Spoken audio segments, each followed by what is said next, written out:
আজ বৃহস্পতিবারের দিনে বাড়াতে আল্লাহর এই জিকিরটি 111 বার করুন। জীবনের সকল গুনাহ মাফ হবে, ভাগ্য খুলে যাবে, দোয়া কবুল হবে, জান্নাত নসিব হবে, আশা আকাঙ্ক্ষা পূরণ হবে। বৃহস্পতিবারের দিন অত্যন্ত বরকতপূর্ণ একটি দিন, ফজিলতপূর্ণ একটি দিন, মাহাত্ম্যপূর্ণ একটি দিন, তাৎপর্যপূর্ণ একটি দিন। বৃহস্পতিবারের দিনে আল্লাহ তাআলার পক্ষ থেকে অসংখ্য অগণিত নিয়ামত প্রদান করা হয়ে থাকে।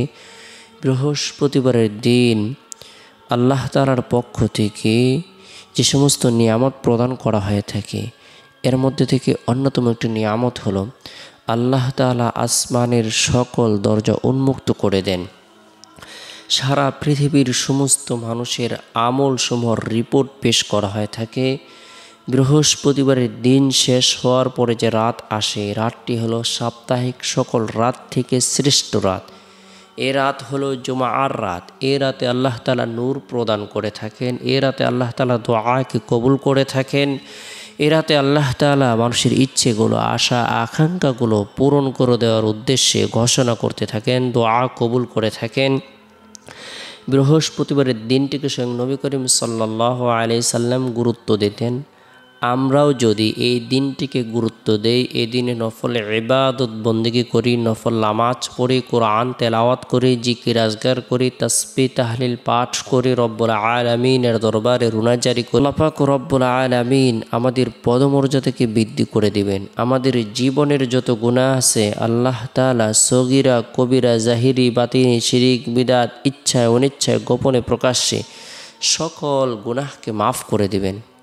আল্লাহ তাআলা গায়বী সাহায্য প্রদান করবেন, দোয়াকে কবুল করবেন, জান্নাত অবধারিত করে দিবেন। বরকতপূর্ণ এই দিনটিকে আমরা দিনের শুরু থেকে নিয়ে শেষ পর্যন্ত এবং রাতেও যতটুকু সম্ভব হয় নফল ইবাদত বন্দেগী করব। বিশেষ করে ফজরের নামাজ সম্পূর্ণ করার পর আমরা বিশেষ বরকত হাসিলের উদ্দেশ্যে কোরআনের বর্ণিত বরকতপূর্ণ এই সূরাটির শেষ 3টি আয়াত তেলাওয়াত করব, অর্থাৎ সূরা হাশরের শেষ 3টি আয়াত তেলাওয়াত করব। আউযু বিল্লাহিস সামিউল আলিম মিনাশ শাইতানির রাজিম। আউযু বিল্লাহিস সামিউল আলিম মিনাশ শাইতানির রাজিম। যে ব্যক্তি এভাবে আউযু বিল্লাহ 3 বার পাঠ করবে, এরপরে হুয়াল্লাহুল্লাযী লা ইলাহা ইল্লাহু আলিমুল গায়বি ওয়াশ শাহাদাতি হুয়ার রহমানুর রহিম শেষ পর্যন্ত আমল করবে, আল্লাহ তাআলা তার জন্য 70,000 ফেরেশতা নিযুক্ত করে দিবেন। এই 70,000 ফেরেশতা তার জন্য মাগফিরাত কামনা করতে থাকবে। সে ব্যক্তি যদি ফজরের নামাজের পর আমল করে সন্ধ্যা পর্যন্ত, মাগরিব পর্যন্ত তার জন্য মাগফিরাত কামনা করতে থাকবে। এই দিনে যদি তার ইন্তিকাল হয়, সে যদি মারা যায়, আল্লাহ তাআলা তাকে শহীদি মর্যাদা দান করবেন। আমরা গুরুত্ব সহকারে সূরা হাশরের শেষ 3টি আয়াত নিজেরাও আমল করব, স্ত্রী সন্তানদেরকেও আমল করার ব্যাপারে উৎসাহ প্রদান করব। এরপরে বৃহস্পতিবারের দিন জোহরের নামাজ সম্পূর্ণ করার পর গুরুত্ব সহকারে গুনাহ মাফের উদ্দেশ্যে তওবার নিয়তে 111 বার ইস্তিগফারের আমল করব। আস্তাগফিরুল্লাহ রব্বি মিন কুল্লি যামবি ওয়া আতুবু ইলাইহি। আস্তাগফিরুল্লাহ রব্বি মিন কুল্লি যামবি ওয়া আতুবু ইলাইহি। গুরুত্ব সহকারে কোনো ব্যক্তি যদি ইস্তিগফারের আমল করে, আল্লাহ তাআলার প্রতি পরিপূর্ণ বিশ্বাস রাখে, আল্লাহ তাআলা তার জীবনের সকল গুনাহ মাফ করে দেবেন। আল্লাহ তাআলা তাকে পবিত্র করে দিবেন, তার অন্তরটাকে আলোকিত করে দিবেন, জীবনের সংকীর্ণতাকে আল্লাহ তাআলা দূর করে দিবেন, রিজিকের মধ্যে, হায়াতের মধ্যে, ধন দৌলতের মধ্যে, সুস্থতার মধ্যে বরকত দান করবেন। সুবহানাল্লাহ। তাই ইস্তিগফারের আমল করব। এরপরে আল্লাহ তাআলার একাত্মবাদকে স্বীকার করার উদ্দেশ্যে বরকতপূর্ণ এই কালিমার জিকির করব 111 বার।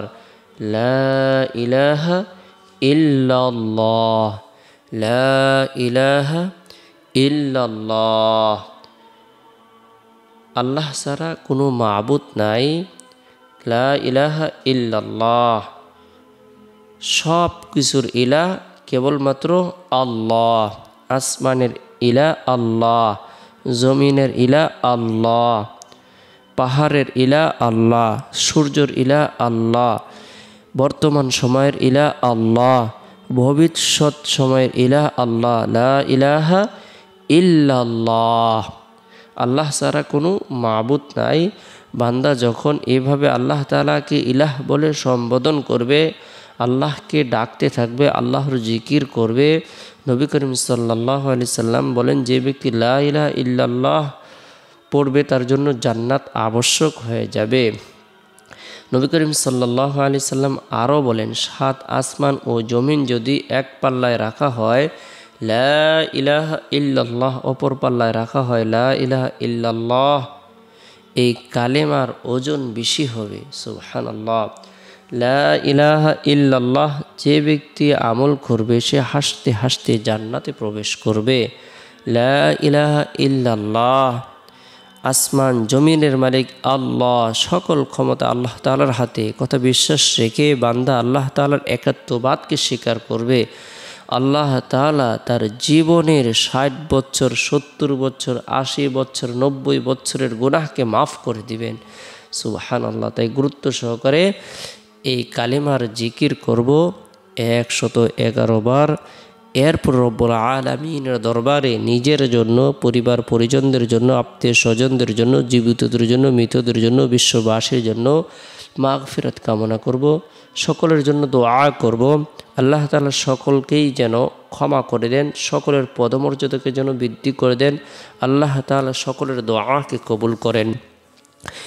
এরপরে বৃহস্পতিবারের দিন আসরের নামাজ সম্পূর্ণ করার পর সুবহানাল্লাহ 33 বার, আলহামদুলিল্লাহ 33 বার, আল্লাহু আকবার 34 বার এই তাসবিহ, তাহলিল, তাকবীর পাঠ করব। আল্লাহর পবিত্রতা বর্ণনা করব, আল্লাহর প্রশংসা বর্ণনা করব, আল্লাহর বরত্বকে স্বীকার করব।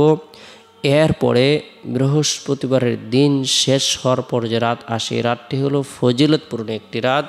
এই রাত হলো জুমার রাত। এই রাতে বিশেষ করে এশারের নামাজ সম্পূর্ণ করার পর নবী সাল্লাল্লাহু আলাইহি সাল্লামের প্রতি মোহাব্বত রেখে, ভালোবাসা রেখে, আন্তরিকতা রেখে দুরুদের আমল করব। আল্লাহুম্মা সাল্লি আলা মুহাম্মাদিন আবদিকা ওয়া রাসূলিক ওয়া সাল্লি আলাল মুমিনিনা ওয়াল মুমিনাত ওয়াল মুসলিমিনা ওয়াল মুসলিমাত।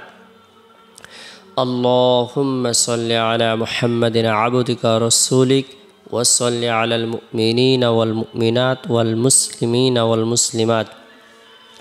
যে ব্যক্তি এই দুরুদের আমল করবে, আল্লাহ তাআলা তাকে প্রচুর পরিমাণে রিজিক প্রদান করবেন, তাকে ধনী এবং সুখী বানিয়ে দিবেন। আল্লাহ তাআলা তার পদমর্যাদাকে বৃদ্ধি করে দিবেন, আল্লাহ তাআলা তার গুনাহকে মাফ করে দিবেন।